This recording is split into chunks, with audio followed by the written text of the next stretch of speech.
মুর্শিদ কুলি খাঁ তার কন্যা আজিমুন্নেসা বেগমকে জ্যান্ত কবর দিয়েছিলেন, কারণ তিনি নাকি শিশুদের কলিজা খেতেন।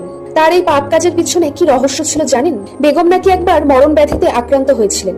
অনেক চিকিৎসার পরেও যখন তিনি সুস্থ হচ্ছিলেন না, তখন এক হাকিম তাকে বলেছিলেন 1 মাস শিশুদের কলিজা খেলে তিনি সুস্থ হয়ে উঠবেন, কিন্তু পরে এটি নেশায় পরিণত হতে পারে। এই অদ্ভুত চিকিৎসার কথা শুনে আজিমুন্নেসা একটু অবাক হয়েছিলেন বটে, কিন্তু বাঁচার জন্য তিনি মরিয়া হয়ে উঠেছিলেন। তাই আর কোনো চিন্তা না করে এই পাপ কাজে তিনি লিপ্ত হয়েছিলেন। 1 মাস পরে তিনি নাকি সুস্থ হয়ে গিয়েছিলেন, কিন্তু হাকিমের কথা অনুযায়ী এটি তার নেশায় পরিণত হয় এবং শিশুদের এই কলিজা খাওয়া তিনি চালিয়ে যান। ধীরে ধীরে যখন গ্রামে বাচ্চা চুরির ঘটনা ছড়িয়ে পড়ে, অনেক সন্ধানের পর তার পিতা মুর্শিদ কুলি খাঁ জানতে পারেন তারই কন্যা এই নরকজনক কাজ করে চলেছেন। তিনি তখন রেগে গিয়ে আজিমুন্নেসাকে জীবন্ত কবর দেন।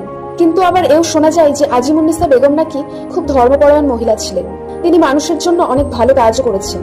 এরকম ধর্মপরায়ণ মহিলা হওয়া সত্ত্বেও তিনি কেন এই নরক কাজ করতেন তা